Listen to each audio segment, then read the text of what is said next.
What's up guys?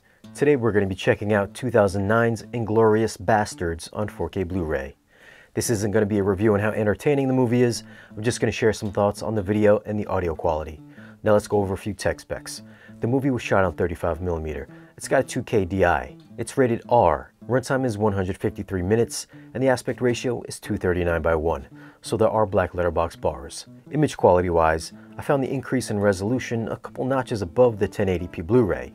However, I think if you're watching this on a smaller display, it might seem like a very marginal difference.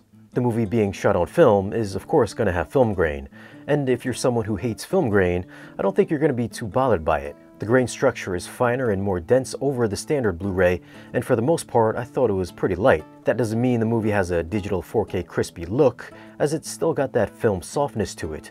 So in the opening shot, you're not going to see clean, distinct blades of grass in that far-field landscape scene.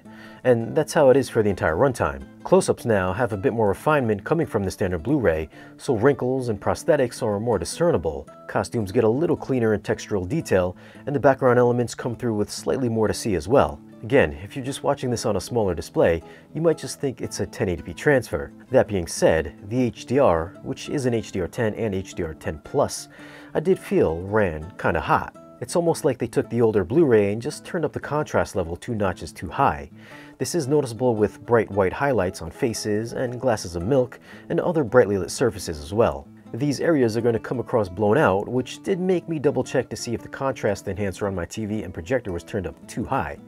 I guess if you just want some bright HDR punch, then these peak highlights should grab your attention, even though there is a lack of detail in these highlighted areas. On the opposite end, I felt black levels were perfectly fine while retaining shadow detail and didn't crush anything detrimental in these darker scenes. It's an interesting thought, Colonel. Now the color palette also gets a little bump in saturation as well, giving flesh tones extra warmth and smoother gradational transitions throughout. I should also mention that this is a fairly bright transfer as opposed to some HDR transfers which are dimmer than their 1080p versions. Just keep your fucking mouth shut. Audio-wise, if you've seen the older Blu-ray, or rather heard it, it's the same DTS HD 5.1 mix. No, it's not a heavy over-the-top surround sound extravaganza, but it still has a dynamically rich soundstage that comes through with its musical score.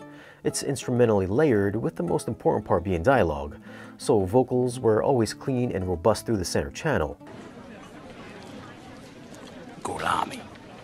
Surround usage is mainly light ambiance, but if you do want to expand out to your additional channels, then using the Neural X upmixing does a fine job at keeping everything natural without drawing any unwanted attention to any particular speaker or speakers. Bass response was used mainly to enhance the musical score and the occasional gunshots, but for the most part, my subwoofers didn't see too much action. If you're new to the channel and enjoy videos on movies and audio and video gear, then be sure to tap the subscribe button for new weekly videos.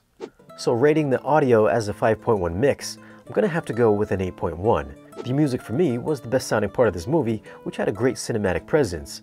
It's a front-heavy mix with clean and clear dialogue, which for a Tarantino film is the most important thing. I'm not sure if an immersive mix would have really added too much to the audible experience, but it would have been nice to find out. For video, I'm gonna go with an 8.3. I found this to be a nice, subtle improvement over the standard Blu-ray. The grain is tighter and the resolution and clarity is a bit cleaner and sharper. Unfortunately, the HDR seemed to blow out highlights. Now, is this a worthy upgrade if you already own the older Blu-ray? I'd say if you're a fan of the film, then the subtle improvements might be worth it if you're watching on a large screen. For something on, say, a 75-inch and smaller, you might be content with the 1080p Blu-ray. But anyways, those are my thoughts on Inglourious Basterds on 4K Blu-ray. Have you guys seen it, and what'd you think of the transfer? Leave a comment down below and let us know. Now, if you do want to grab this disc, I'll leave a link for it down below in the video's description. As always, guys, thanks for watching. If you want, you can follow us on social media.